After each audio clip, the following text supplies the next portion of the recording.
Let's go! Let's go. We're on episode 14 and we're basically not in lockdown anymore. And we're still doing this shit.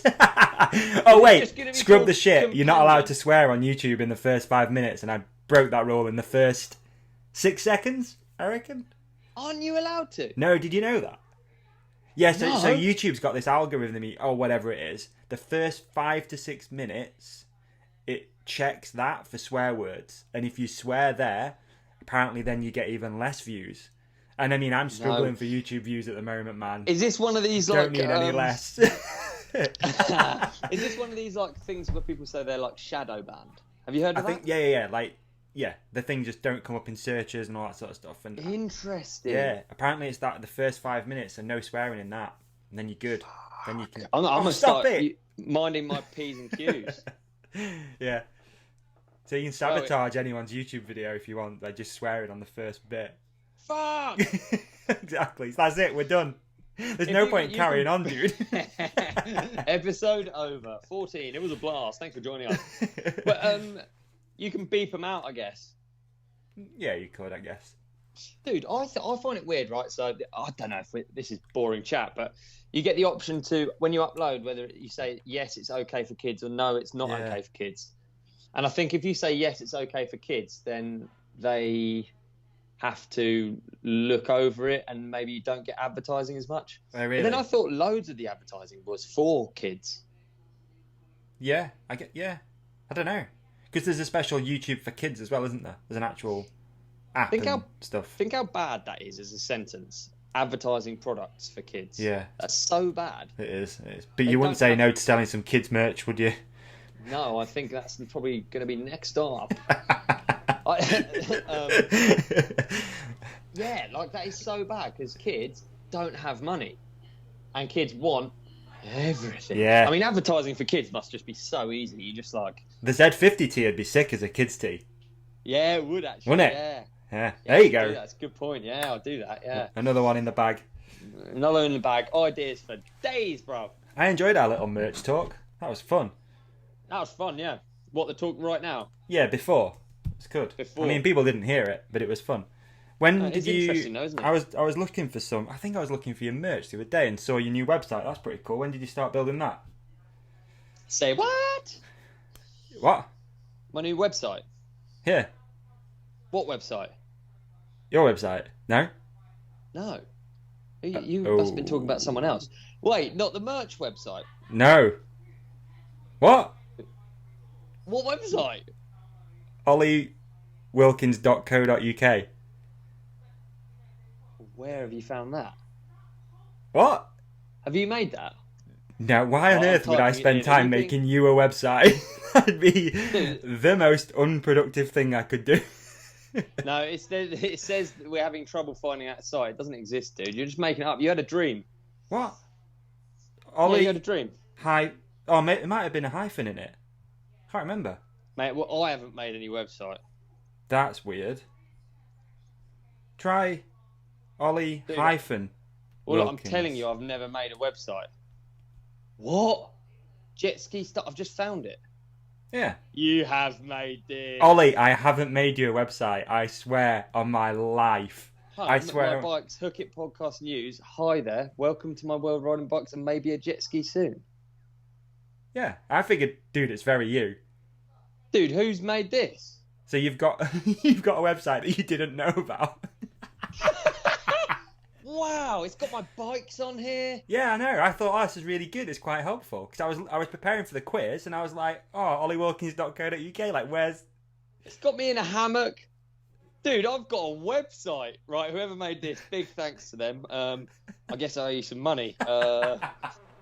Mate, I didn't know about Are you being serious? I'm being 100% deadly serious. So good. Wow. Wow, I've got a website. Right, someone's getting business cards. Hey, you can just visit my website. That's insane. How on earth did you find that? I was researching for the quiz for the last episode, and then I totally forgot about it, and I was like, I'll ask you about that. How have you done it? Blah, blah, blah, blah. Why have you done it? And then here we are. Hey, it says, so 6th of June, it says Juni. Juni, that's Deutsch, is that German? So the dates are in German. I wonder whether it's someone at Focus. Ah. I mean, this is incredible, though. If they've made me a website, they are the best. It's got links to the merch. No way. I seriously, I think I must owe someone money. Well, there's what a present. Dude, I'm living right now. I've got a website. That's man. so funny. Are you serious? Well, obviously, Wow. I figured you'd know about your own website. What a treat. Well, dude, you can't be surprised that I'm asking if you made it. You got my mum on here before. You're That's full of true. surprises. That's a fair point. That is a fair point. Yeah. But no, wow. I didn't make it. What So- a bombshell. Right, I've so got there to we do some go. research then, I guess. Yeah, just figure out. Is there not a Incredible. contact page?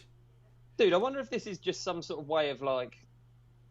This is some way that they make me pay the money. This is some sort of like a Like con. a hostage, like a blackmail thing. blackmail situation. Like Am it I in a starts- blackmail situation. Starts posting strange videos of things. Like, Yeah, imagine. Yeah. Oh gosh. Ooh. Oh goodness. Have you ever got one of those emails? What, like you've won the lottery and all that sort of stuff? I've never got one of these emails, but two of my friends have got them.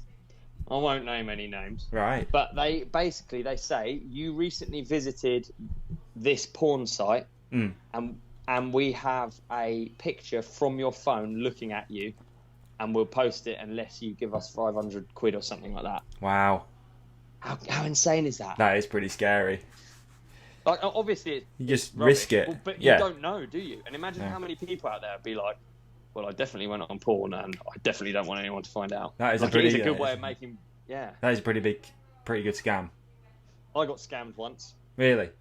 Yeah, it was an email scam. It looked like it was from NatWest. The address looked like it was from NatWest. It had a little lock thing, but the lock thing wasn't in the right place, and that was the only reason. I gave them my PIN code. I had to cancel my account, but it was the only reason I worked it out was I just thought that's a bit too easy. And what it did was it asked for, say, my first, third, and fourth letters of my PIN or something. Yeah. And then it asked for the other ones. It said, no, try again. And then it asked for different ones. Oh, and it got the whole thing. Yeah. Wow. Smart, aren't they? That's They're clever. Smart. But I just cancelled everything and got away with it. But Wow. You know what I found out the other day, speaking of scams? So these horrible parking companies, horrible, wretched companies that, try and basically trick you into not paying and all that sort of stuff. So I get loads of those because I'm out on the road all the time and I hate paying for parking in certain places because I just don't agree with it. Simple as, I just don't agree with it. So what they've started doing is, over the last few months, car park, no one's out travelling, no one's doing anything. So all these car parking companies are really struggling. So what they started doing is sending out old letters that you've paid before and trying to catch people out and see if you pay again. So the only reason I found this out is my girlfriend got one Christmas Eve 2015. We got 160 quid fine, and I actually paid that one because I'm an idiot, and it was starting to cause arguments in our relationship. Yeah. So I actually paid it. So I know I've paid it. I got the letter back through saying, this is 5 years overdue. Blah, blah, pay it. So I looked into it a bit more, and that's what they're doing. Because no one's out parking in car parks and getting fined, the companies are struggling. So they've just taken a chance and sent all the old letters back out. Yeah. Which is the worst thing to do. It's a terrible thing to do, isn't it? But I guess then they're not in a nice business as it is. It's awful I think business. a lot of them are almost sold debt. I don't understand debt selling, but I think a lot of them are like that, aren't they? They're like... And then if they get it, then they get the money, I guess. Yeah. It's awful. There was one in Sheffield not long ago that I went to court about. They swapped the... You used to be able to park... Is this the chicken fingering story? Again, so I just rehash it. No, you had to go to court over that or not? Not that one, no. I got away with that one, thankfully. Got away with it. The chicken didn't say anything on the thing. It was just like... No evidence. Not admissible in court? No evidence. But yeah, I went to court for that one because they changed it from being 2 hours free to 1 hour free, but didn't change any of the signs or anything. So they just gave everyone tickets. Yeah. Anyway. What a crazy world we live in. Scams are horrible, aren't they? I actually watched a scam program on TV the other day, and they just... Dude, because they don't care, do they? They just chuck enough shit at the wall and some of it will stick. Yeah. And unfortunately, the bits that stick are like these people that are just like they were such lovely, trusting people that were getting scammed, you know? Yeah. And they've got these people wherever they are in the rest of the world who've got nothing to lose. They're just like, no, you know, someone's talking to them, so they're just like, right, let's try and get some money out of them. There's no human attachment. So no. So there's just these people that are just putting all of their life savings into trying to get more money. So it's like, all of it's so sad. It's so sad. Yeah. Like the amount of money, they're just sending in like $5,000 increments because they've been promised they've won like some insane lottery. Yeah, or investing in something, it, or like $20,000 in, and then they're starting to think this might not be real. I've actually got a sad story about that. Actually, my dear late grandpop, he got rid of his life savings on winning a lottery. And the saddest thing about it, because they say they need a deposit in order to transfer the rest of the funds, and they word it and they you know, prey on people. It's simple. He's preying not coming on people from the angle that he might be getting done here.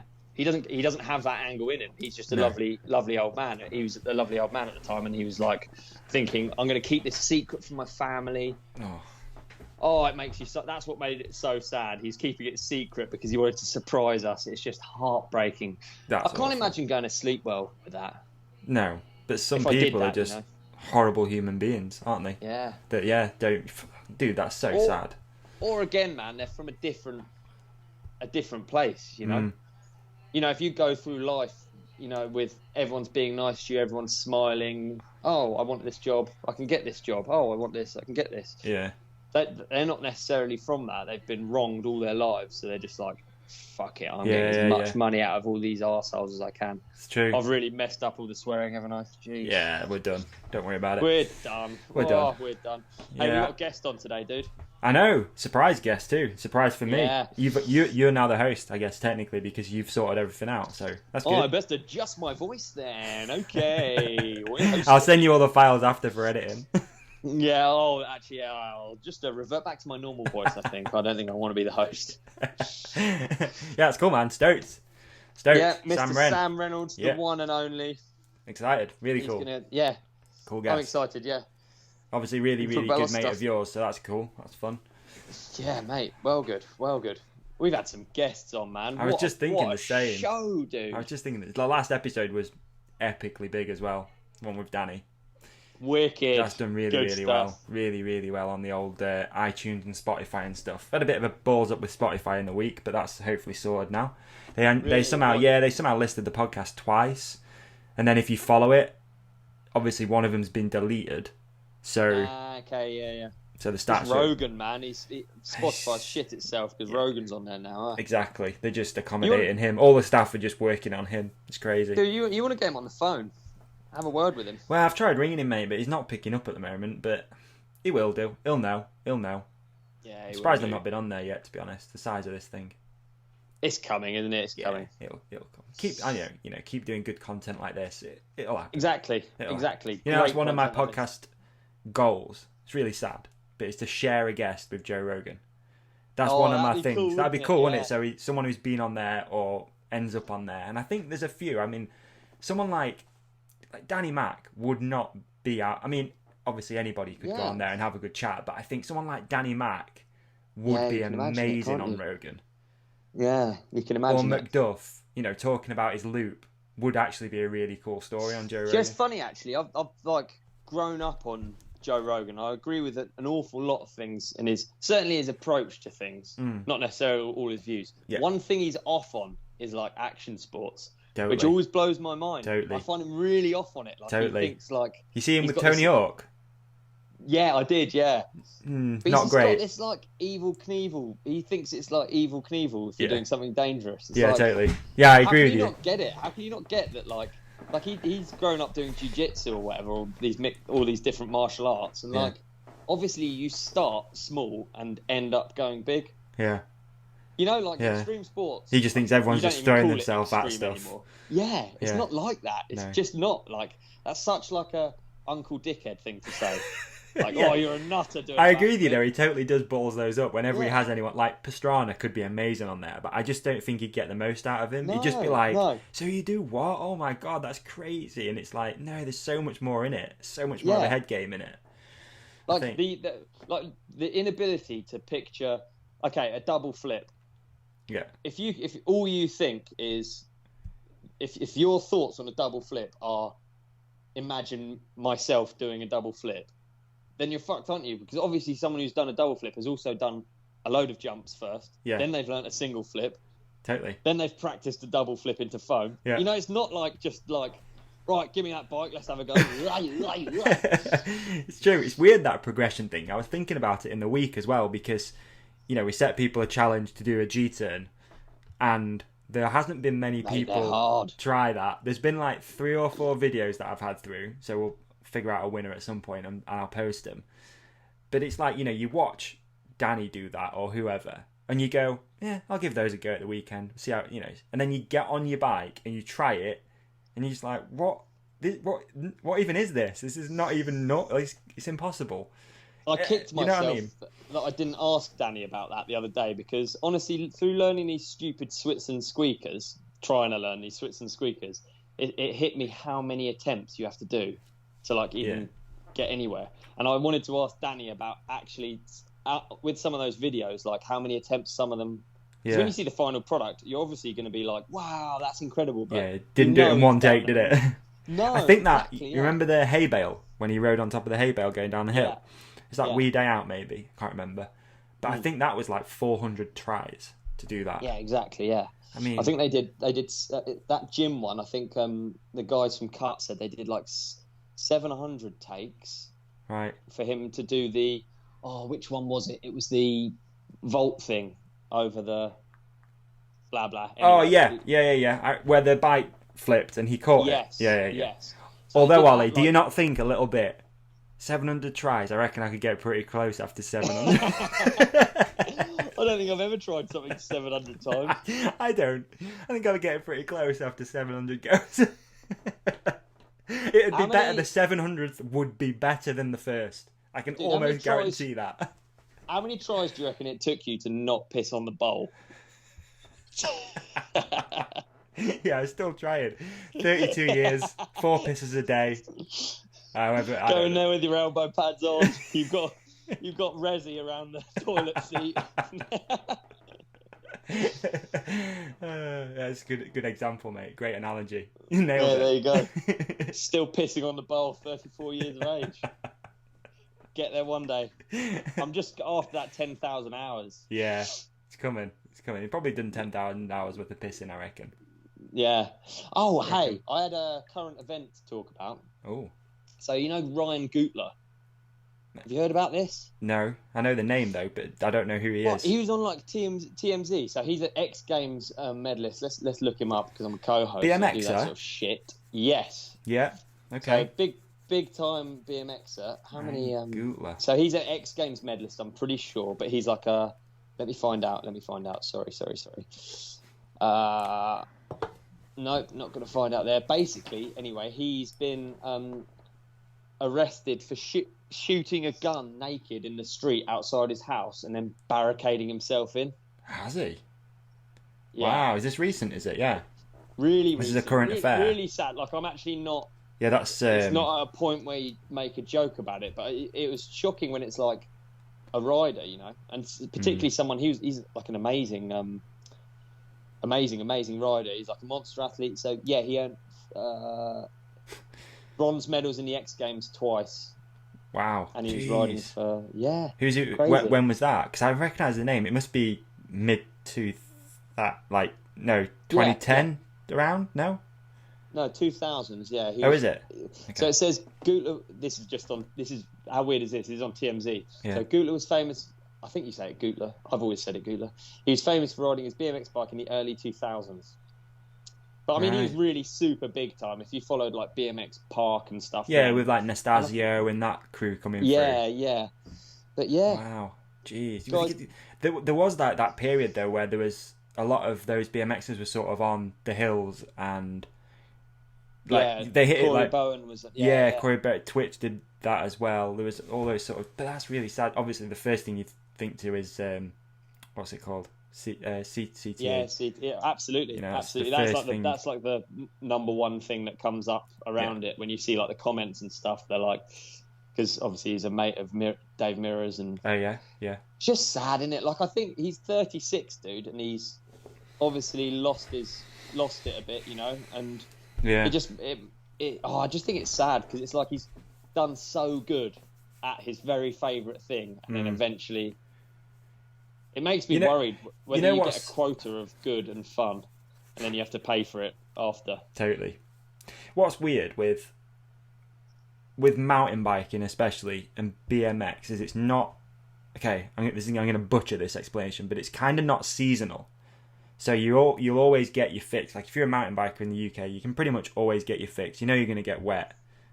But there's certain sports that are really seasonal that those athletes really struggle when they can't do the sport because they're looking for that fix. So the reason I brought that up, like I used to be around Speedway loads, you know, as a youth, I guess, and you know, worked for some Speedway riders. So that life is like every 3 nights in the week, or 3 times a week, sorry, you're racing, you're doing probably one of the most dangerous sports in the world. You know, adrenaline's peaking. But then at the end of the season, it all comes to a stop, and they really struggle with, well, where do I get my fix from? And then that's when it turns to drink, drugs, you know, just trying to find that kick. It's really, it is.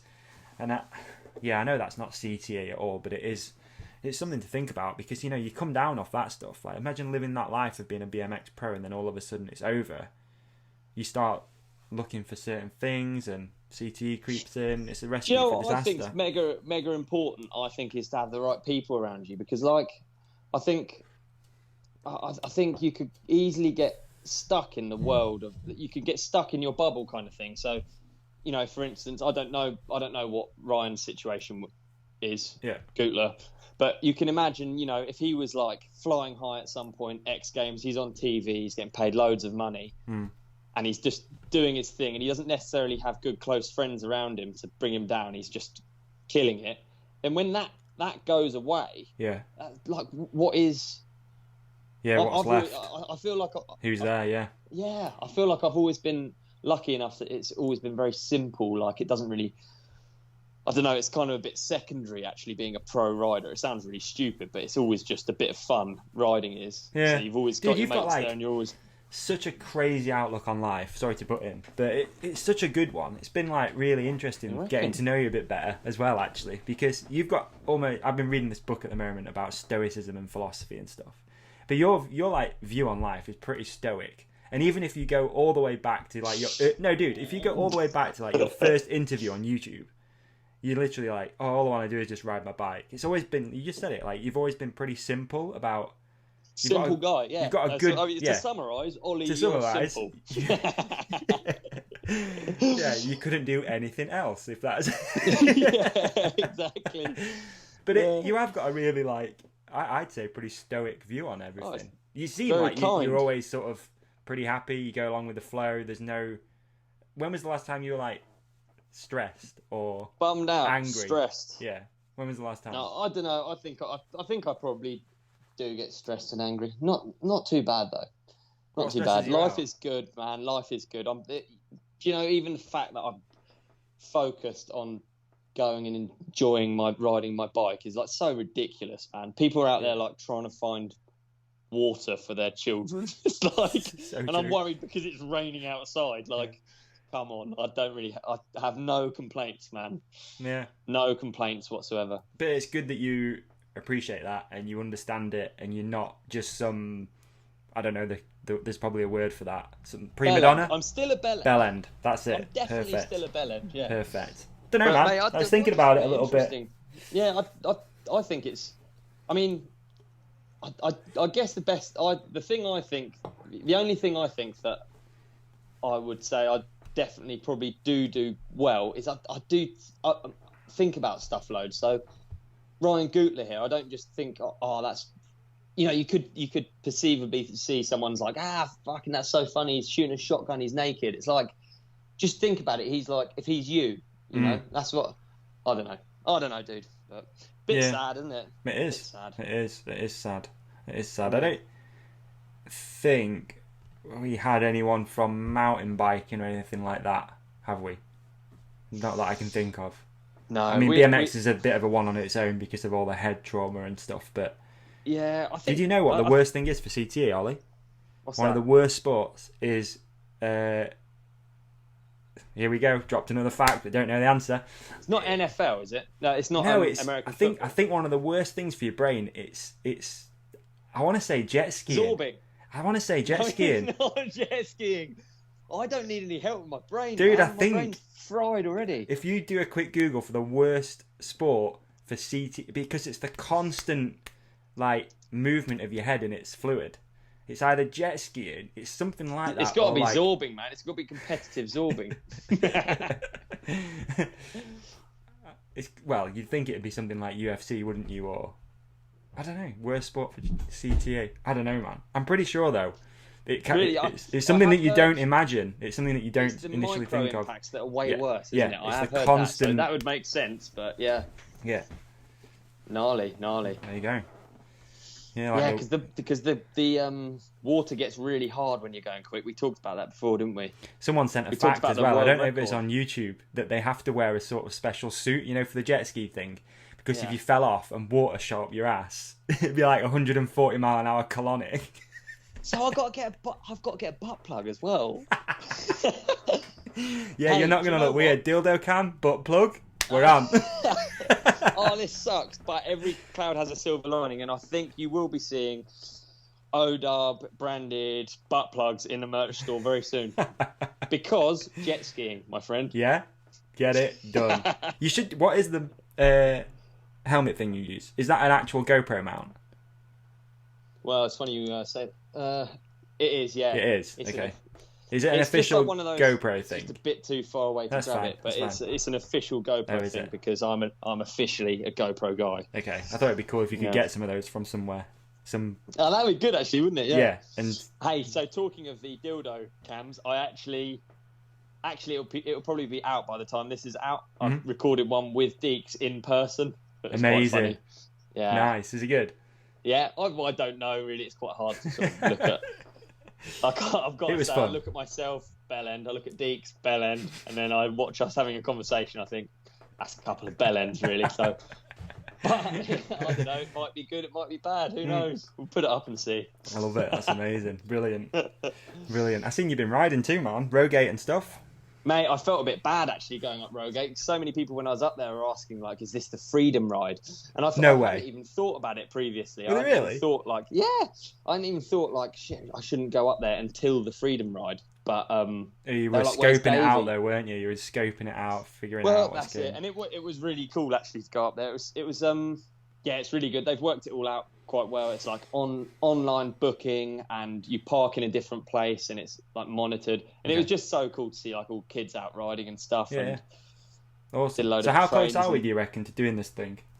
Mate, I think we're really close. It's just like Sam's super keen. Well, it's open now, so it can happen. But it's just, I guess probably what it is a matter of booking out a day. We need to speak to trail boss Sam, and make it happen, because it'd be brilliant. Yeah, it's good to go now, really, isn't it? So we just need a day, and we can say this is the day, and then we'll do like tickets or something, and like maybe we can. I don't know how it could work. Maybe we can offer the tickets up through our channels or a code or something like that, or just a way of getting hook it listeners in first, kind of thing.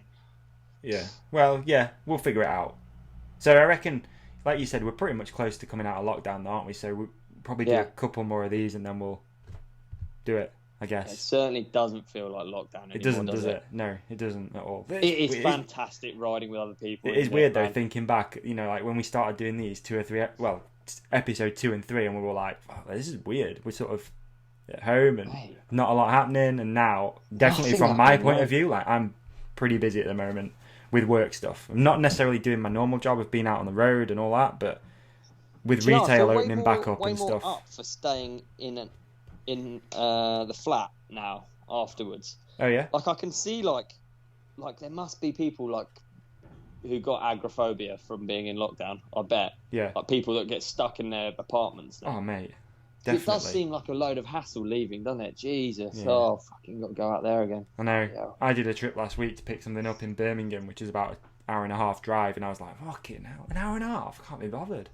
Whereas normally that was, my morning was to do that. It was pretty much every day. So, yeah, I'm with you. I'm really bad at that, actually. I'm really bad at driving anyway, and this has definitely made me worse. Yeah. And having a car that goes like 45 miles an hour has definitely made it worse. Like, honestly, I don't really want to go anywhere now. I just want to ride out my door. And I think that's been a big takeaway, dude, for me as well. I'm, happy. I haven't been this sort of chilled and content for a long, long time. It's very strange, but Forest really fire. nice. Forest fire. Yeah, my head has been above water, and we're good. Gone. Yeah, exactly. Yeah. Talking of forest fires, I don't know if I talked about this before, but there was a forest fire near me. Yeah, you said. Like maybe a week and a half ago or something. Yeah. And I went up there and looked around, and it is horrible, and there's ash everywhere, and all the trees are falling down. But there's already grass coming up, or not grass, like reeds and like all of these different plants, and they're all that new color green. It looks amazing, man. That's cool. I posted some pictures on my story. It doesn't pick up how cool it looks, but it's like vivid green in like this black earth. It's so cool. Wow. What were you riding on? I think you posted it yesterday. It's like a channel. Yeah, exactly. That's was it. that So it? that used to be like a boardwalk. Yeah, that's exactly it. Yeah. Wow, so that's that really used to be cool. A boardwalk that burnt down. Yeah, but you just can't believe that it was like scorched earth, and then just already these plants coming up. Yeah, I know. And then there was like all of these like buzzards, and they were eating all the lizards and slow worms, which I guess don't have as many places to hide, which is sad. But then also, buzzards probably have babies that they need to feed. So it's a circle of life. There we go. And did they get to the bottom of why the fire started? Nah, they didn't know. I think it's obvious, isn't it? Probably one of those. It's pandemic fitness people. Probably one of those humanoids, I reckon. I had to help someone change gear on the bike the other day, which was really funny. So, one of the funniest things about pandemic fitness people is sometimes they have no idea what they're doing. And I was walking with the dog down this pretty steep hill near my house, and it's off-road. It's basically the way that I ride to the trails. Yeah. And she was coming up, dude, stood up on this, drop bar lady's bike, cranking, sweating, breathing, just cranking. And I'm like, she's pulling like ninth gear up this hill. And she said to me, 1,000 watts. She's like, oh, whose idea was this? I was like, you could change gear, like as a joke. And she was like, oh, can you help me? I don't know how to do it. put the bike in first gear for her. And she's like, biking's the best. This is amazing. And she'd gone a long way, dude, just cranking. It's like, she's shuffling. She's got legs like Richie Rude or something coming up this Knowledge hill. is power, man. Knowledge is power. You see people ride with their seats down and their tyres flat, and you just think that can't be fun. You do see some pandemic bikes, don't you? Especially recently. Do you know what virus they've got? What? They got Carrera virus, dude. Carrera. I heard that in a bike shop. That's quality. That is funny. Cycle industry joke. I think they sold like £2 million worth of bikes or something in 2 months. Halfords. Something ridiculous. Yeah, they had like no bikes left. I bet they did. I wonder how many are still together now. I bet they've all fallen apart. I don't know. So what else is going on? Anything else? Other than we got Sam pretty soon. Yeah. Well, I've got shit. I actually didn't think Sam was going to make it, so I've actually got shitloads of topics lined up that I can talk about. Wow. But what better thing we can do than get Sam Reynolds in? Yeah, we can try. And hear how he's coping. Yeah, we can try. Might have to get the elevator music ready again, dude, because... Hey, no problem. Yeah, no, I appreciate I dumped the username on you at last minute, didn't I? Yeah. Right, I'll try and find some elevator music. Okay. Meanwhile, what should we do? Latin jazz. We're going to do Latin jazz. Ooh, lovely. A little bit of Latin jazz. Wait, if we didn't kill the YouTube video off with the swearing, we're going to kill it off with some... yeah, that's right. With some little bit of a non-royalty-free music. Let's get shadow banned. Yeah, let's do it. Why not? We don't take this thing too seriously anyway. Nah, it's all good, isn't it? Yas. Yeah, it's annoying about the Zeb covers too, man, because as soon as I've put those on YouTube, it's been like pulled copyright claims. Oh, really? Yeah. Mad. You would have thought a cover would be alright. Can you hear my music, by the way? Yeah, I got it. All right. Just a guy in a flat. Did I? Hey! I think I somehow... Yeah, I felt so alone then. I felt so alone listening to Austin Powers on my own in my bedroom. I have no idea how that sounded for people listening. I'm so sorry. I had no idea what I'm doing. Hey, no problem. We're enjoying it either way. I randomly added a different Sam. So we almost had Sam McQueen of Steel City Media fame instead. Hey, can you even hear this music? Yeah, I can. Good, so yeah, good. people will probably hear. What a shit show. Whoa, what a All right. podcast. We got Sam Reynolds or Sam McQueen coming up. Hey, don't worry about it. If you're not enjoying this one, there's 13 others that you can catch I up know. on. Oh, stop that. Sam Reynolds is unavailable. Oh, that's All a right, bugger. Let me, okay. I'll message him. Okay, no problem. Yeah. All good. Well-oiled Where is he? machine. Where is he? Where is he? Well-oiled. Let's stick the music back on. Can do. Hey, dude. Why not? Why not? Why Woo! not? Yeah. I love this track. It's dope. good, isn't it? Yeah, real good. I like it.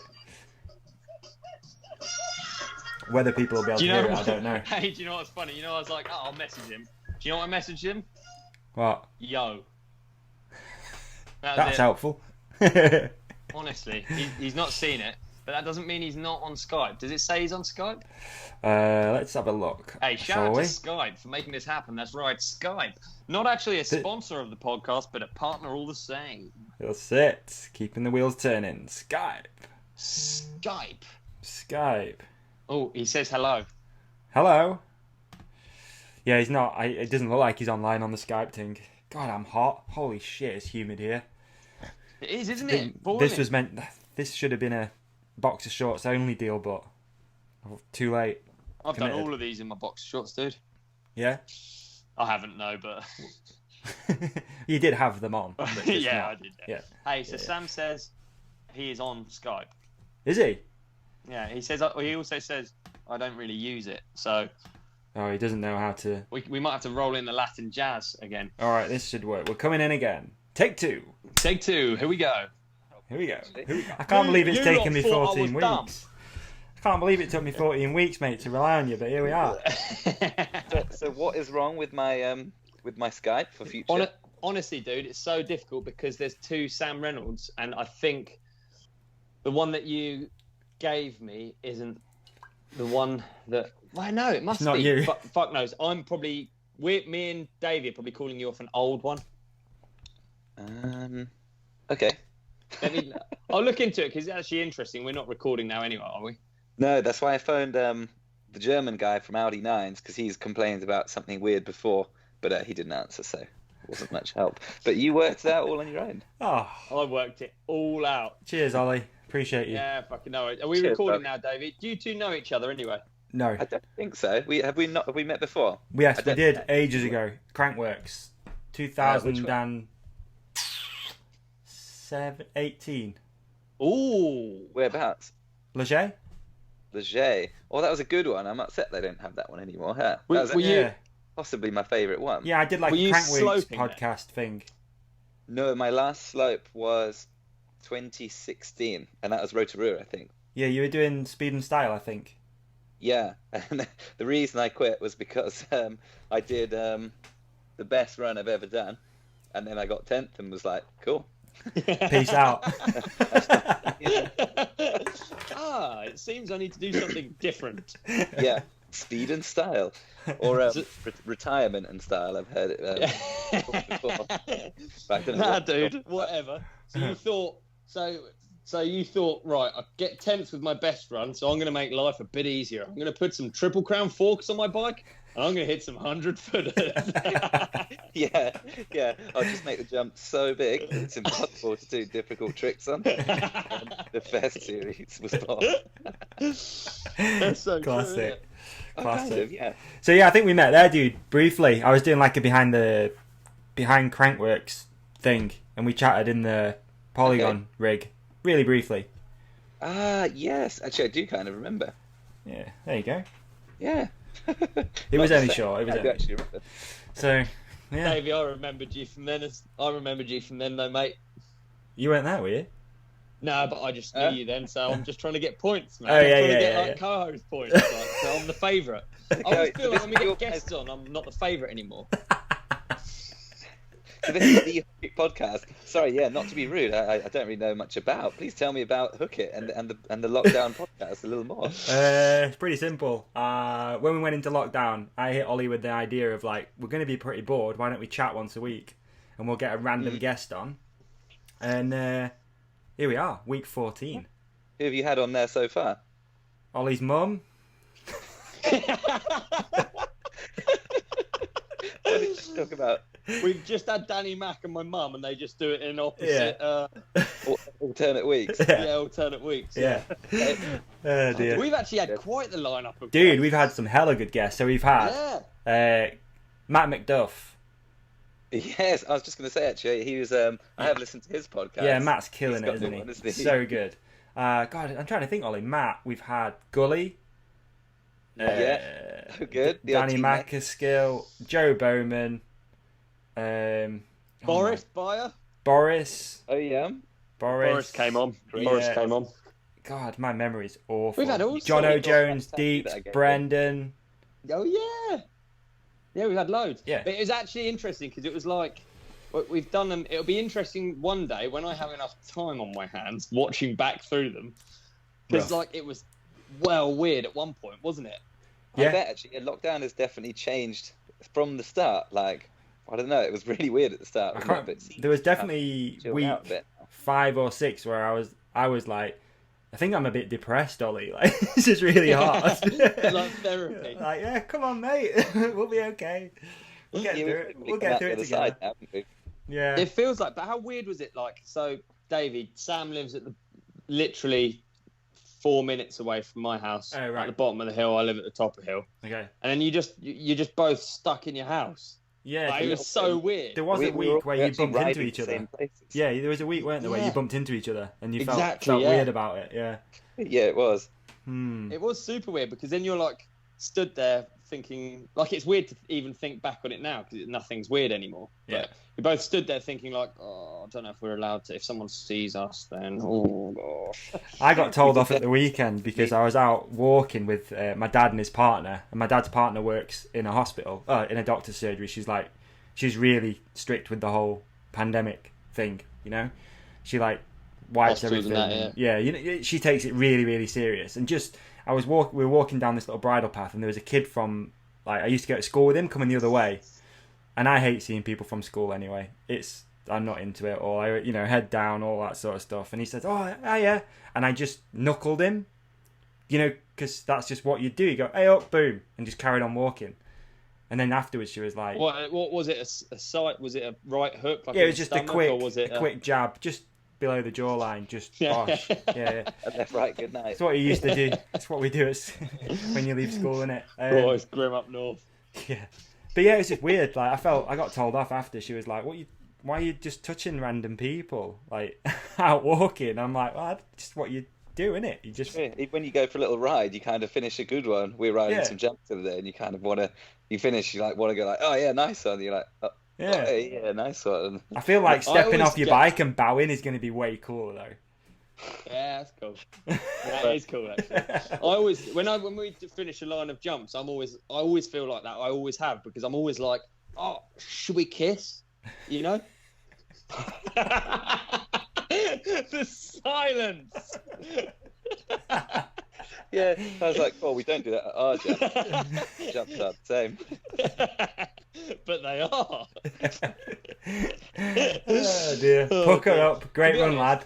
Pucker up. I was actually sat at the top of the hill, really jealous of your pandemic setup, Samuel.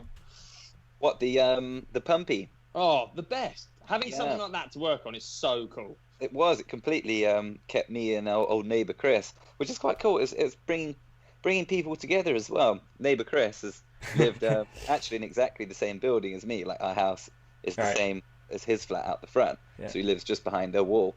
And like, I've seen him and said hi before, but yeah, on the first day I actually started to build the pump track, which was kind of like lockdown week 1 or 2, I think.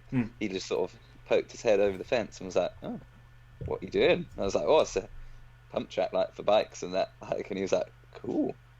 can I help? I was like, yeah, sure. Wow. So. So did neighbour Chris not know of your career?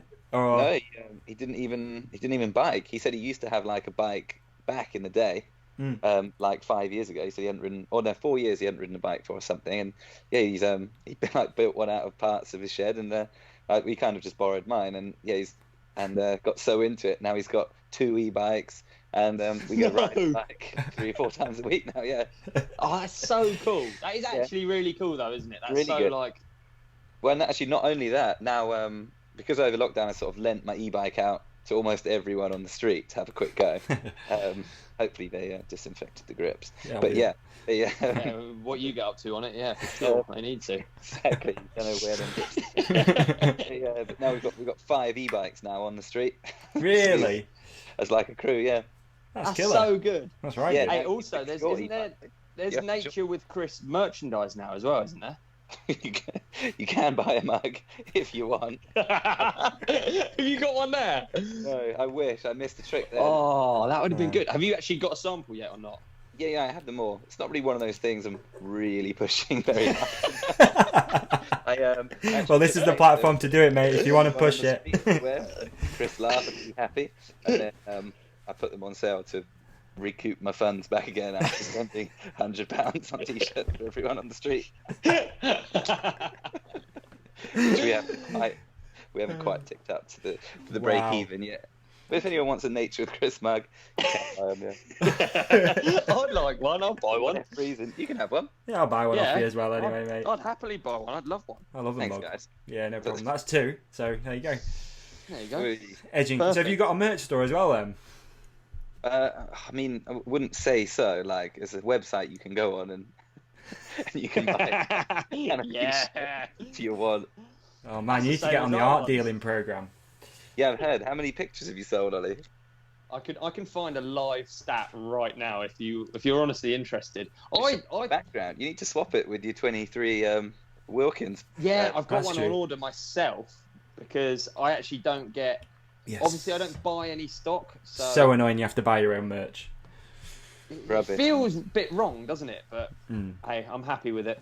So I'm trying to look for the breakdown now. Okay, it's not in the top 5. Things are not looking good. Okay, well, shipping issues. We've actually sold 6. Oh. 6 people. 6 people have bought Surrey Hills prints, and that's not like I'm 7th person. Ah, good for them, mate. Nice, dude. That's one more than what I'd done. I did 5 on that first day that I did. Yeah, you shot out the gate, didn't you? Shot out the gate, and then it went. Yeah. Epic Is that fail. the real reason behind this podcast? Just to try a contest of who could make the strangest merch and sell it. Just flog old crap. It just broke. Dude, actually, one of the guests we had on was Deeks during like, the height of the pandemic, and the stuff that the guy sells is insane. And I know you're a fan of. Don't have to tell me. The Deaconator sales. I think the best is Daryl Brown. If you know him, he always spots him and sends it to the group so we can all have a good laugh about. Oh, it's brilliant! Yeah. What bent rotors and stuff. There's a belt for £2. I think he's trying to get rid of. I think honestly, there's old DVDs and a VHS. Dude, he's so high. Barbed wire with Pamela Anderson, £1. Yeah. Oh, I remember that. I had a poster of that. Holy shit! Yeah, I considered getting the tattoo one. You remember barbed wire? Imagine that. Imagine your child brain being like, "Ooh, I wish I could touch her boobs. I'm gonna get a barbed wire tattoo so I can be like her." Yeah. You know, like it's a long shot, but it might just work. I don't know. Remember, we cut to Deeks and he was just replying to a message, wasn't he, about a GoPro mount or something that he'd sold. GoPro mount. Hope the GoPro guy's not listening. He won't be happy with that. It's so funny. Do you need more GoPro mounts? Oh, God, no. And a camelback that had been eaten by mice as well, if I remember right, weren't it? The camelback. Yeah. Disgusting. Hey, do you know who was one of the original selling old rubbish? It's actually a guy that you wouldn't consider nowadays because he's cash money. He's young money, cash money now. Steve Pete. He's got his own event, dude. For him. Yeah, Steve's not afraid. The bike bonanza is Steve Jumble Pete's sales. Yeah. But Bernard Kerr used to sell like everything. He used to have a thing. He used to have a pig bike login. It was like Surrey Cellar or something like that. DH Surrey Cellar, and he used to just everything. You know, like stained kit, socks. Yeah. Because he was struggling back in the day, wasn't he? No doubt. Well, now he sells bikes like 5 a week, doesn't he? Yeah. I was just going to say, there's always a bike for sale in his Insta stories. Yeah, I'm always torn with that, selling bikes. I never know whether I'm allowed to or not. Me neither. I don't put them on Instagram anyway. Yeah. Give them away on the street. You'll find them in the pink bike, I suppose. Head over. Head over to Darren DH Dave. Peterson. DH Dave was actually my pink bike account. No. You'll get cancelled. Cut. Been active for a long time. Either. Oh man. You need a good burner account, don't you? If you comment on your own stuff. Yeah, not that I do. We had Airtime Tom. That was actually Andreu, Airtime Tom. Oh really? Oh man. Andre, one of the funniest guys ever. Yeah, he'd be good for your podcast. Yeah, he would be good. He would but actually. Then, if he could, I don't know if he could be bothered. Let's be honest. I heard a few classic stories about Andreu before, like buying his own stuff, usually even though he's sponsored by a certain brand because he can't be bothered to negotiate stuff like that. Yeah. I think Cam always used to say when black enough. Yeah, when we were the census distributor, Cam always was like, "Oh, Andreu just buys his own grips through Chain Reaction because he just can't be bothered to like email us back or anything." Send an email. It's so cool. One of a kind. Yeah. So he is one of a kind, isn't he? So rock and for roll. Sure. Hey, so one of the things that we definitely applies to you that's been weird about the pandemic has been like, so obviously like Boris travels he's away so much of the year, and probably out of our friendship group you're away the most, I would say. Probably up there with Brendan and Bernard, I think. Hey. Yeah, I honestly think you're more, because you're like they're longer trips. Longer trips, don't I? Yeah. Less trips in the year, but I have big month-long ones. Exactly, like, and the Audi 9s build, which are each 4 weeks at a time, kind of. Yes, I guess I do disappear off here. It always feels like you disappear weird. For a long time. Yeah, so it must be well weird for you. We drove to Gatwick this morning. Me and Amy did our notice of marriage this morning. That's what we did. Hey! Thank you guys. Yes, dude. We passed the test, by the way. Notice of marriage, if you've not done it. What is that? Yeah, I didn't really know, but you kind of go and you have to answer some questions which are simple. I'm guessing she's from in the pressure of another country. It's like a test room, like with chairs in the council offices, and then they're like, "So, when's your birthday?" And you're like, Well, I bet. Yeah, and you start panicking. And they asked Amy's birthday, and they asked like when the wedding actually is and stuff, and you're just like sweating just because there's someone there asking you these questions. And then I actually got the wedding date wrong. Really? Well, no, not the real wedding. We're doing like a kind of show wedding, which looks like a wedding, but then there's the legal bit that you do. The sign-on bit. And I didn't know exactly what the date was for that, and nor did Amy actually. So we both got it wrong, but we're still allowed to get married. So how many questions do you have to get right? Well, it's kind of only sort of 5, 6, and imagine how funny the fails are. Yeah, I don't know how you can fail. So is your partner from another country or something? I'm guessing. No, she's not. She's from here, but you just have to. I don't know. You have to make sure that you are who you say you are. To get married anywhere? I think here. I honestly don't know. I've never heard of it before. That's all. You've sort of caught me off guard. I thought you were getting married on Mars or something. Yeah, it was near Gatwick anyway, but we were driving the same road that you normally drive all the way to Gatwick, and we were both just like, "Oh, we haven't been here for a while, have we? This is weird." Because she works for MotoGP, so she flies actually probably more than me. I think she goes to like 20 different rounds a year. So yeah, we both travel a lot. We both just saying how nice it is not having to go through an airport for a while. Yeah. I think so. Yeah, so has lockdown been pretty good then? Been pretty chill or? Been really busy actually, because you kind of just do all the.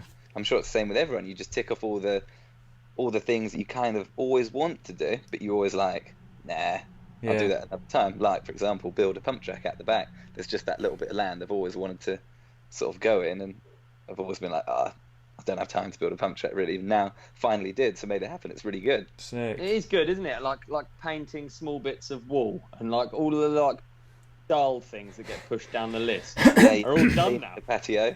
Very Yeah. big patio now. Did you ever finish the bathroom? Yeah, it's nearly done.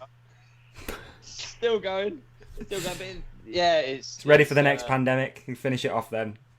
That's what I was thinking. Oh, don't imagine there's another. Oh, don't. What, second wave? Yeah. Second wave would be really stinky. I mean, what would be worse would be a different pandemic. Imagine that. What a worse one. Well, I think actually what this has highlighted in my head is like, okay, this one's been shockingly awful and thousands of people have died and it's been terrible.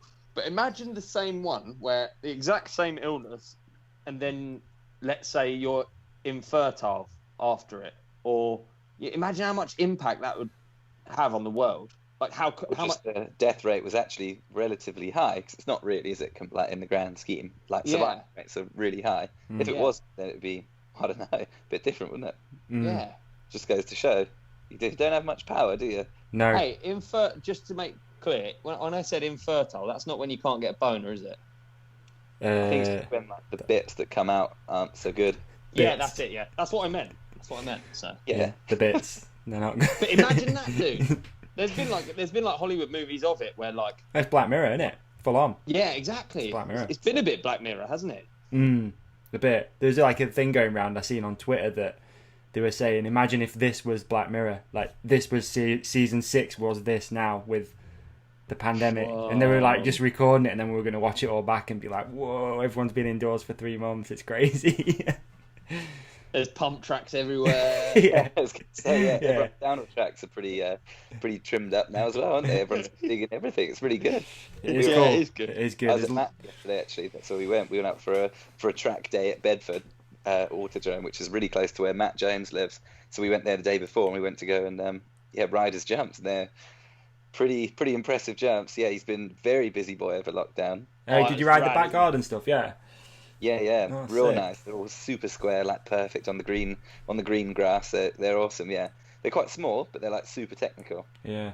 I think that's kind of what I'd want in my garden if I had a Exactly. garden. Yeah. Like fiddly stuff. Yeah, I'd build jump pound if I had a garden. Yeah, I think I would as well. Yeah. They're the best jumps. But yeah, you right. Want like Darkfest in your garden, do you? No, I don't. Not. That looks like what Andre's got in his garden. That's exactly. I think even more gnarly. Man, Davey, we had so we have Wednesday night trails club. Nice. Where we go to the John Pound every Wednesday, and we had first one back the other day, didn't we?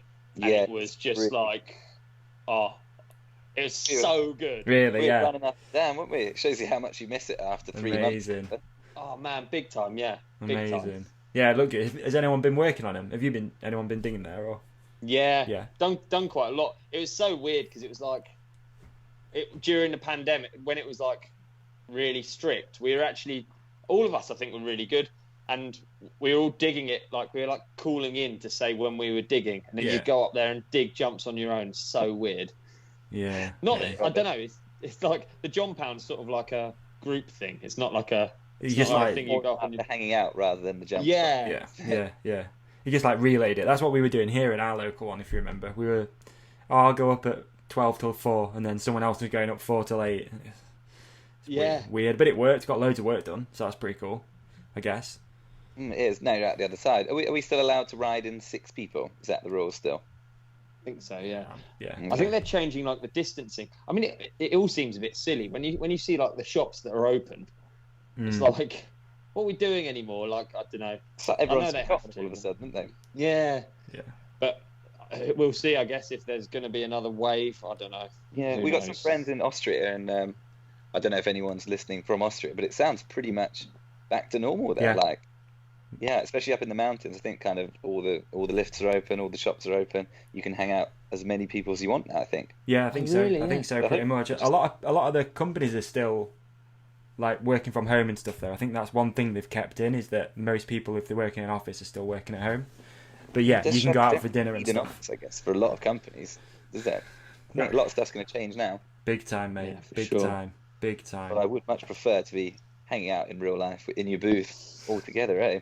Yeah, it'd be cool, wouldn't it? If we were in the booth right now, we could have like, I don't know, we could have like in the studio, cigars and stuff.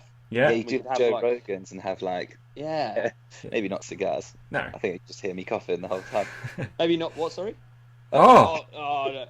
Did you say? Oh, okay, no. No, don't worry. Balling. You Ollie say with a has- cheeky cigar. I just have cigars in my office. Sit here replying to emails. Just checking the merch store. Yeah. Art dealing. Just store, dealing right? art. Hey, have you got any trips booked in yet? Technically, yeah, but it kind of just changes every week, doesn't it? So you just don't know. Mm. Like, Audi 9s is the first sort of confirmed event that's still full speed going ahead. Oh, rad. After my wedding, of course. But yeah, that's supposed to be in September. And yeah, I just don't really know what they're still going ahead with it because it's quite like open in the quarry and stuff, and we're pretty self-isolated as a dig crew, kind of. You sort of sat in your own digger for 8 hours a day. But I don't know if when I drive there or whatever, I'm going to have to do 2 weeks. Yeah. I don't really know. It seems like it's changing all the time. And there was at some point some talk of like elite sport athletes being able to travel between borders, but I think apparently that might have been overruled today. I think Oh, really? Yeah, because like I said, Amy works for MotoGP, so she really needs that to happen. Otherwise, Formula One, MotoGP doesn't work. So I think you know what's happening. It's sort of changing all the time. So Yeah, I heard that they were gonna do with Silverstone and stuff. That professional athletes could just come in and not have to do the 2-week quarantine, but I guess they'd just test them more regularly or something. I think that's what's going to happen. Yeah. So I don't know if I can get a test and then be able to drive to Germany. I don't really know because I don't want to build because I love the build. The bummer is the tests they're like kind of shit. The tests, like you have to have it at the time of the test. Well, yeah, and then even then it doesn't necessarily show up and stuff. Like if they had a foolproof test, it'd be easy, wouldn't it? You'd have a test at the airport, fly out there, have a test when you fly back, and it'd be like the same as being at home. Doesn't matter if you have your test and then go to the toilet. You could just have it. Yeah. It's pointless. Yeah. So you have to test in front of the guy, walk through the border. That one they put it up the nose looks pretty rough. To be fair, I don't think I'd be so I saw keen. The Supercross guys get that. Yeah, they shove a thing like deep in your nose. Deep in your nose. Horrible, isn't it? Yeah, deep in there. Because it goes all the way down to your throat, doesn't it? The test, I think. It's like the nose all the way to the throat. It's rough, isn't it? I don't know. Yeah, it's horrible. Yeah. Your nose connects to your throat, doesn't it? Yeah. It must do. I don't think that the thing goes up and bends down and goes down your throat. I think you have to. I think the sample they have to take When has you to be do. by your nasal opening on your throat. What has to go up, in and round? No, it goes in your mouth down to the nose bit on your throat. That's why it's so like everyone gags and it's horrible. Well, Hey, I tell you what. reminded me of a Let's different search. Please go ahead. thing. Was it? I for some reason thought it was you that could put spaghetti in his nose and pull it out of his mouth. Who was that? Yeah, no, that is me. I've got a funny story actually. Yeah, that was my trick. I haven't done it since. Right, that was my trick. I was on my way to 4-cross nationals, and we stopped off at a Little Chef on the way there, and so I got like a tea bag string. No one believed I could do it, and I used to snip it up my nose, and then you do that. Like, so to the listeners, you pull it through your nose and then out your Floss it out. mouth, and you floss, and everyone laughs, and you're the best guy for like 5 seconds. So on the way to the 4-cross, I did it, and then it got lost inside my head somewhere. And I did the whole race. And then on the way home, I sneezed, and it came out. Losing valuable seconds to that string. It's blocking air. Yeah, and that's why I beat you. Where it had gone. Innit? Yeah, that's why. Yeah, That's why. Davey won't shut up. I'll tell you what, he beat you as well. And so did you. Yeah, He beat, I was he beat us at delving 4-cross. back through like race results, coming up with this quiz that I was doing for Ollie, and I genuinely didn't know that we raced together at what was it? Oh, it's Chicksands, right? Chicksands. Yeah. At a 4-cross, and Ollie finished 9th, and I finished 8th. And I think Nice. you, I can't even remember. You made it Ollie didn't make it to the finals then, eh? Not even the No. small final. No, not even the small final. But you were actually just behind me. It was when we did MBUK can Sam and Ollie ride the 4-cross on their jump bike? Oh yeah. Do you remember it? That was good, wasn't it? Yeah, that was Did I have a crash? I think I might have had a good crash there. Yeah, you had a crash, and I couldn't breathe because I had string up my nose. No, I don't. That wasn't my excuse that day. I don't know what my excuse was. That was a good article. Do you remember the one when we went to Amsterdam as well with Blake and Ray? That was one of my favourite all-time trips. That is unbelievable, wasn't it? Yeah. Where did you go? Good. Amsterdam. You were really young and crazy there. Yeah, we were quite crazy. So we drove the DMR van to Holland, and obviously, so it was in Den Haag, was it? Yeah. Yeah, it wasn't actually Amsterdam, was it? It was Den Haag. Yeah, so we had this jump contest at Den Haag, and Rue was taking photos, and we did like a whole article for MBUK. It was like a Mission Impossible style article, wasn't it? Yeah, it was. We had some challenges to we had to accept. Yeah, and we had to choose the best guy for each challenge out of the team. Yeah, so one was like a tire tap or something. So we chose Blake or Ray. I can't remember. He was like good at skate parks, and I can't remember what the other challenge was. I can't remember. It'd be good to dig it out. Jump across the river, didn't we? Yeah. Oh, it was well Sick. good. We used to do cool stuff with print. But anyway, one night, me and Sam were like, we'd never been to Amsterdam. We were like, dude, we've got to go. It's only an hour drive away. We have to do it, right? Man, we were like that's on tour, like when you go away and you just have to we were just really excited about it. You have to experience it. So young. I was probably I was probably 19. You were probably, what would you have been? Probably just about in college still, like 17, 18 or 19. So we went to Amsterdam, and honestly, we didn't actually do anything bad. We just got really drunk in the street and walked around looking at walked around the red light district. Right, yeah. Looking at everything. It was pretty mad, wasn't it? Yeah, not fully understanding really, actually. No. What it was. No. Like we got chased, we made people angry, we're just idiots. Yeah. And so Ollie and Sam got too drunk, and then Rue had to drive the van back an hour. So he stopped off at the petrol station and naturally filled the tank with the yellow pump, because yellow is for diesel, right? No, naturally. It's black, right? Or black, yeah, or It black, was yeah. It was like, yeah. Yeah, I must have got blind drunk. So anyway, we filled up 150 quid's worth in this transit of what turns out to be 2-stroke mix. Yeah, how cool is that, by the way? They have pre-mixed 2-stroke. Did he really? How cool is that? Yeah. 50 to 1, bro. 50 to 1. Yeah, The van jib all the way back. Yeah. No, the van did not jib very far. No, it did not. Then we walked back in the rain, throwing up. Well, yeah, was it you or was it me that was sick on the side of the van? Yeah, you were sick on the side of the van. Yeah. Sure, it wasn't you. You just trying to pull one on pull. No, it's definitely you. And then in the morning, I woke up at 6 and got the AA guys. So these are the days. So basically, you would earn £250 for an article. Yeah. With MBUK to write all the words. So that was me paying for the trip. I was literally going from fuel tank to fuel tank back home. Yeah. And the same when I was abroad as well. So I lost all of it ended up costing me money, and my bank account was pretty scarce at that point. It was pretty miserable. So anyway, I got the AA out. They drained the tank. They couldn't believe how stupid we were.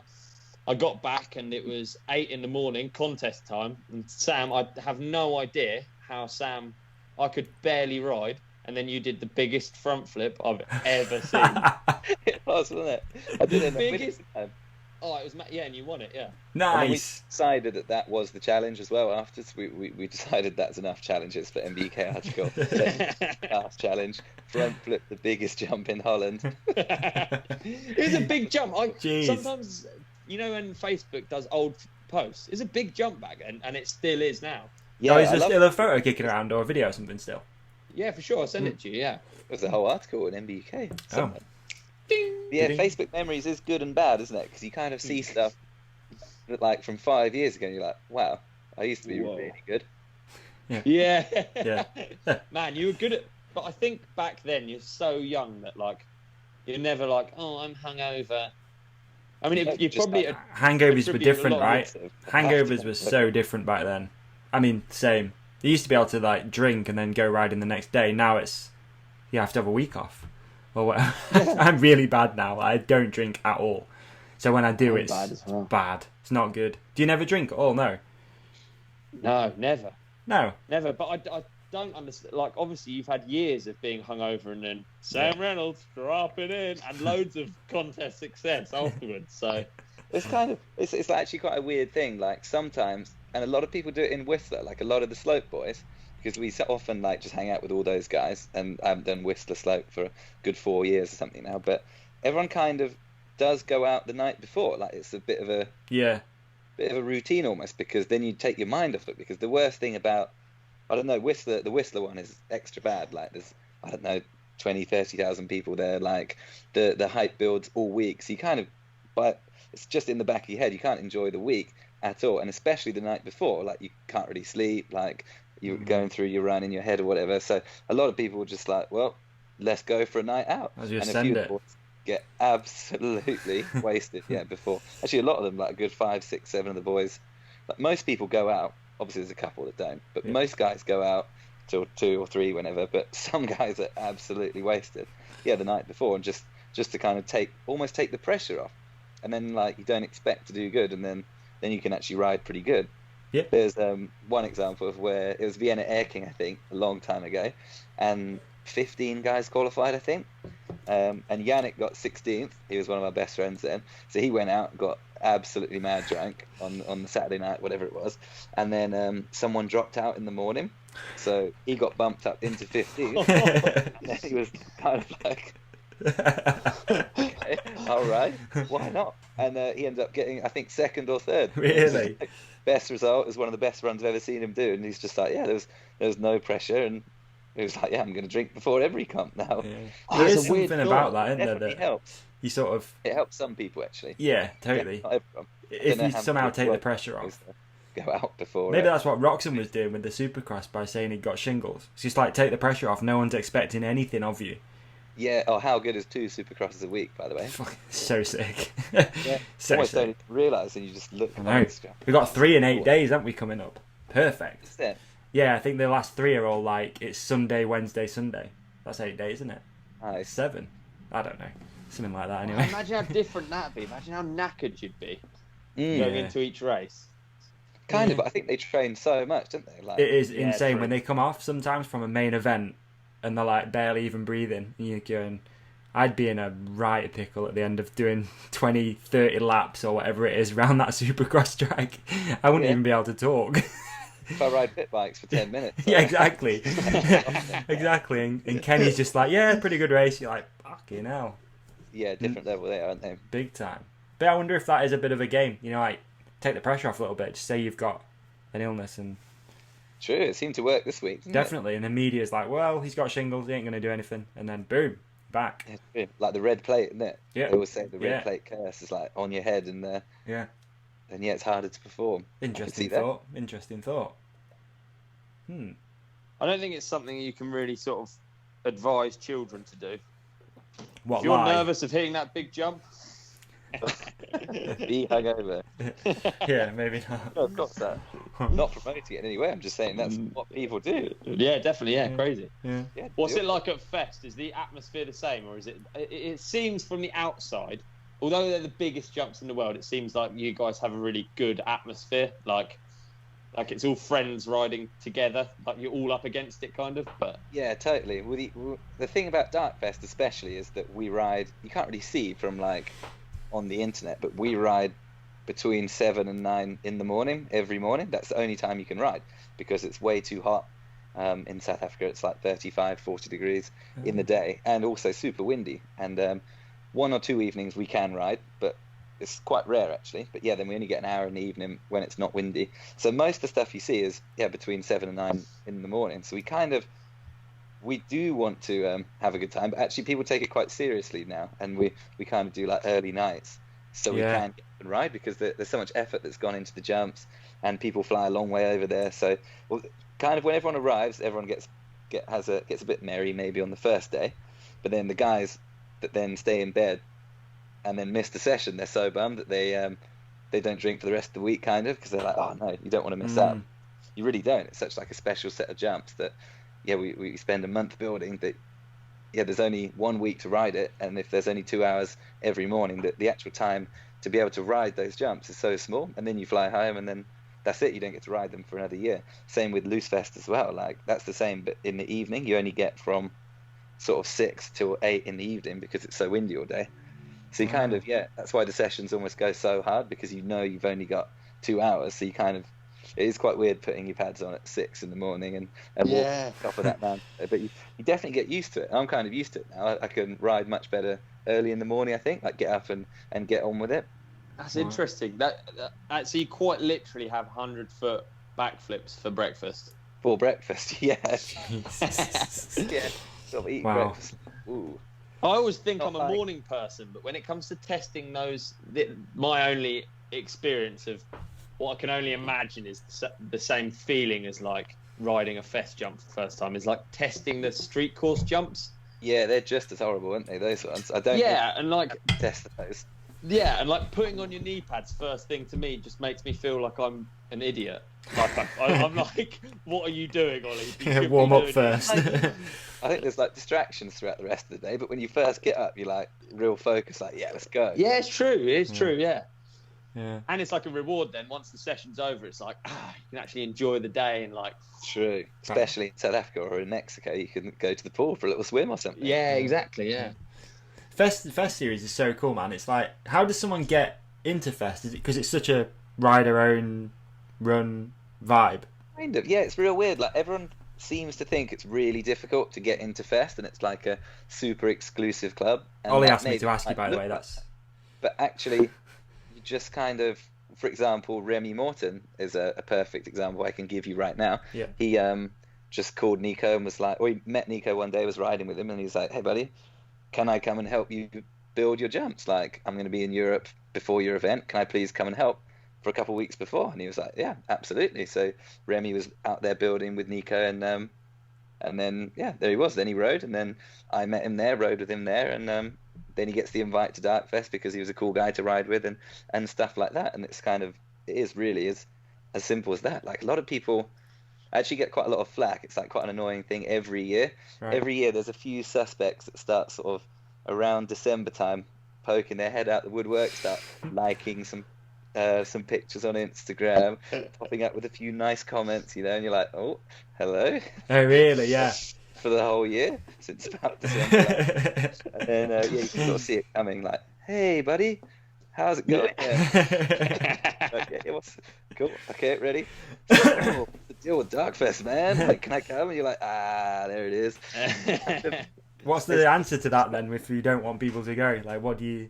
Not that you don't want them to go, but I guess there's only so many slots you can have, right? Yeah, that is the tricky thing. Like every rider that comes, it kind of probably costs 500-600 euros to host them for the week, because obviously we have to pick them up from the airport, we have to pay their. You do all that, yeah. But yeah, we do, because I think it's nice to, like as a rider, that when I go to an event, it's sort of nice the ones that they kind of look after you, and I think the rider's the most important part. And for any event that I try and help organise, yeah, we definitely put the riders first, because I'm not sure all events really do that, to be honest. Right. So yeah, it's nice to, because Fest has always been like a riders own, riders organised kind of thing like that. So yeah, we definitely put riders first, and that's quite an easy thing to do, I think, to host people. If they make the effort to come all the way over, I think the least you can do is feed and bed them for the week and give them the best jumps possible. Dude, so yeah, I find it must be an unbelievably stressful period for you from the build up to the actual riding. Like, to organise it all is one thing that's horrific and so difficult, and actually to like test it and then feel like it's your event and feel like the responsibility, it must be so gnarly. It's well impressive that you get it done every year so good. Oh, thanks. Yeah, the responsibility is first and foremost is the course, and making the course kind of the pressure actually as well is not only to make it work, but the pressure is, whether it's put on by myself or not, is to make it the biggest and best one ever, like every year. Kind of it's difficult, because every year I make it as big as I think is possible. So then when it comes to the next year, it's like, I can't even just do that again. I have to make it somehow a bit bigger. And are those jumps there like now, or does it get flattened? Or right? Yeah, you can ride them if you want, Davey. Yeah, Just put in a bit of broom work, bit of shovel work. Go over and just send have it. a pop. Yeah, just have a go, innit? Yeah, you want to break for the 90-foot a little bit. Okay, yeah.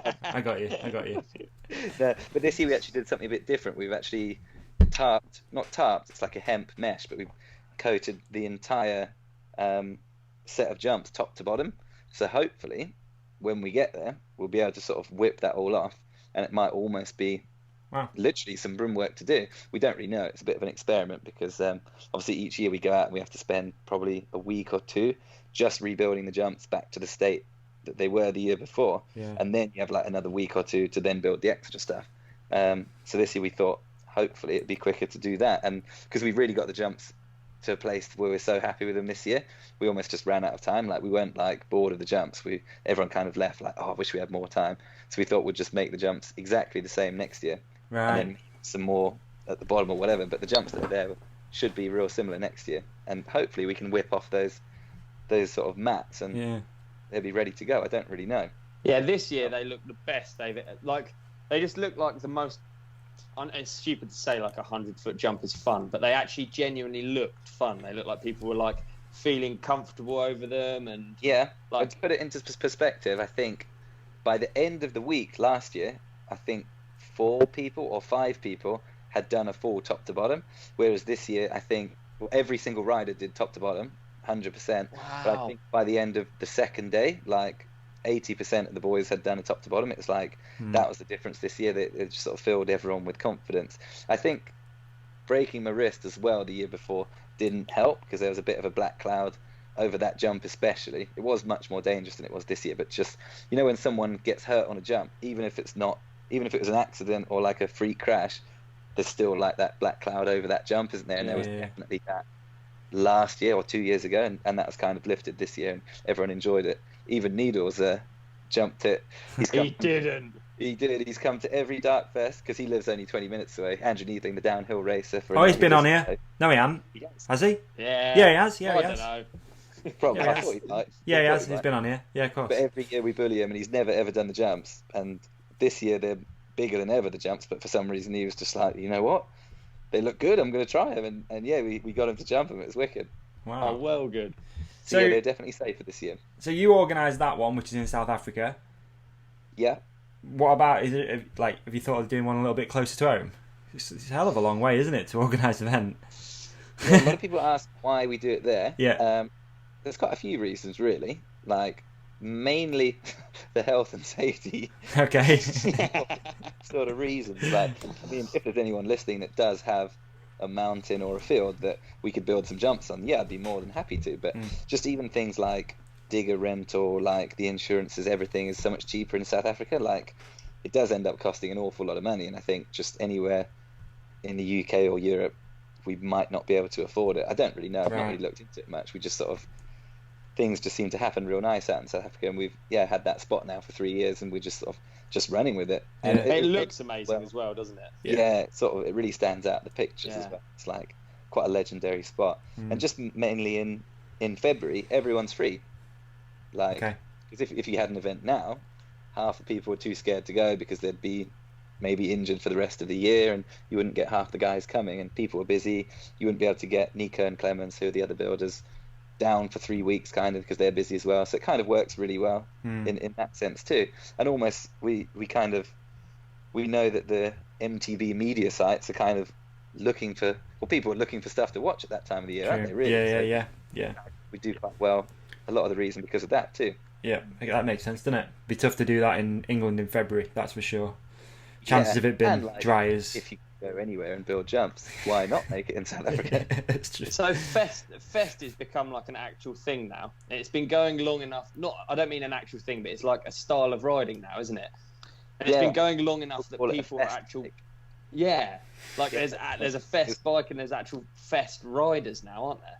Yeah, or like a Fest run. Like a lot of bike parks and stuff call it like the Fest run or whatever, which is just kind of a new word for sort of big, long downhill bike jumps. Yeah. Which is really cool. What was the origins of all that then? Of Fest? Yeah. Actually, Mads Haugen made the first Fest event, which was Hillbilly Huckfest. Okay. Which is kind of a music festival out in Norway with like a ski lift and a ski hill that I think the guys just built jumps on. I think Mackin designed and built all these massive jumps and decided to make like a bit of a show to go alongside the music festival, and it just worked so well. It's like everyone cheering, everyone hanging out, the riders sort of enjoying the music, and then all the music guys coming to watch the bikes. And I think you could ride some downhill tracks around there and stuff, and it was just kind of like a real nice festival. And it went from there really. I think it came from a load of the riders sort of being a bit fed up of the slopestyle courses, because they're kind of a bit dodgy and not always the best, you know. They're sort of, well, I'm not saying the builders are bad, but I just mean like when you have to build for an event, you have like a select time, like 2 weeks, you have to build it to this budget. And I guess you know obviously as well, Ollie, from the downhill stuff in Mexico, it's so hard, isn't it? What you really want to build you can't do, and it's the same with slopestyle comps. So we kind of, well, not me, but Mackin and the other boys sort of started off by putting the effort in, putting the months in to really make the best jumps they possibly could, almost a bit like an experiment as well, to see how big the jumps could be, how big you go on a downhill bike. And it kind of evolved from there. I think Nico Vink was the pioneer of the real big jumps, wasn't he, with Loose Fest, the 90 footers. When I first saw them, I actually didn't go to the first one there, but I saw the videos. I was like, whoa, what is that? And ended up going to the second one and was just like, whoa, this is changing the game. I didn't know this was possible. And kind of now, he builds on that every year, and we got like a bit of a formula. Now we, every sort of, this year at Darkfest, we measured every single takeoff, every single landing, height, angle, gap, and we tried to get the speed in, but I think Nico actually might have the speed in as well. He got like a little bike computer, just so we can start logging it and start like a bit more of a scientific approach to it, because like it's been the same in FMX. They have the same set out ramps, they have the same radiuses wherever they go, so they know they can just set up a ramp, measure it to be 75 foot or whatever, and they know that second gear. And it's interesting that, isn't it? It is. Yeah, it is. Get it right.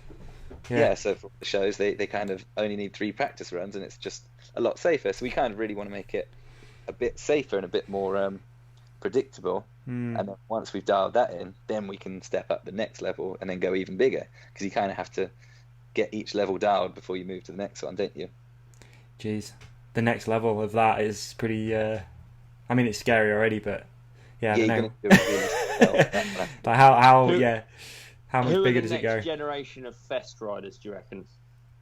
Jackson Riddle is. I thought you were going to say such a standout, because he came to Loose Fest last year, and I did see him, and he's like a really shy kid. Like he didn't sort of socialize much. He kept himself to himself, and then he rode the jumps like really good. Like Loose Fest is scary, especially when you turn up for the first year, because people riding them, the course has been similar for sort of 3 or 4 years, so we kind of know what the jumps are like. But if you first turn up and everyone's riding top to bottom, I can imagine how intimidating it is, can't you? And he sort of wasn't really scared. He started doing no-handers, crank flips already, like instantly almost, and we were kind of like, okay, this kid's cool. Like he lets his riding do the talking. And then at Darkfest this year, he turned up, and I've never seen anything like it. He took home the King of Darkness award, which is kind of just the biggest boss award. It's not always about riding.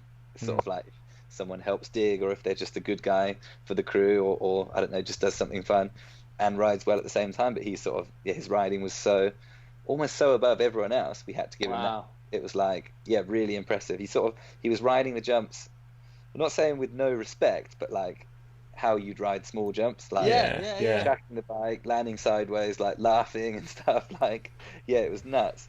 And like learning tricks, like he wasn't like, oh, okay, I've got this trick real down, I might try one here. He was like learning new tricks on these jumps, which is like, mad, next level. I guess he's going to go to Rampage next year and unleash it there. I think. That's cool. Exciting. Definitely one to watch for. That's my call, my top tip. So Davey, I went to Darkfest, and I was obviously not going to ride the jumps, but they were like, I bet you can ride the warm-up line. And I was thinking, oh, sick, nice, phew, oh, thank God, I can bring my bike. I'm not completely useless. I can just ride the warm-up ones. Yeah. Do you know how big the warm-up ones are? No, did you Oh avoid my them? God. Did you ride them? Fresh out, yeah, I rode them, but oh my goodness gracious me. It's certainly a warm up, aren't they? Yeah. Yeah, I couldn't believe it. Like Who'd the have thought same, that the the same first wind warm-up rules jumps would applied be to the big? warm-up ones, you know? Yeah. I couldn't believe it. Win. I was like, yeah, I think I best stick up. We got to go ride some trail centres. See you in a bit, boys. Yeah, they're like a 50-foot warm up set, aren't they? Yeah. At Ice Jeez. Garden it's called Hell's End Dirt Compound, isn't it? You can actually they do shuttle days and uplift days there in Stellenbosch. Yeah, it's mad. And yeah, there's just a 50-foot set of jumps that fortunately becomes the warm up line. Goodness gracious me. Jeez. The only other one I've ever rode, I can't imagine what it feels like to hit like your 100-footer. I just can't picture what that feels like. It's so cool. But the only one I've ridden a fest line, and it is the Cruise Fest line. I rode that one, and it was. I just felt like. I think there's getting through it.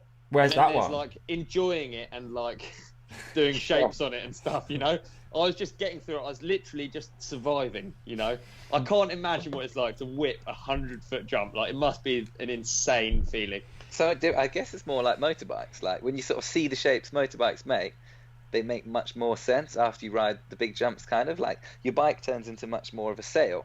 Like genuinely, you have to be quite careful. Like turning your bars up a little bit means your bike flies away. Kind of. Yeah. Like especially at Loose Fest, if you do like a whip too early, you fly back the other way because the wind pushes you back so hard.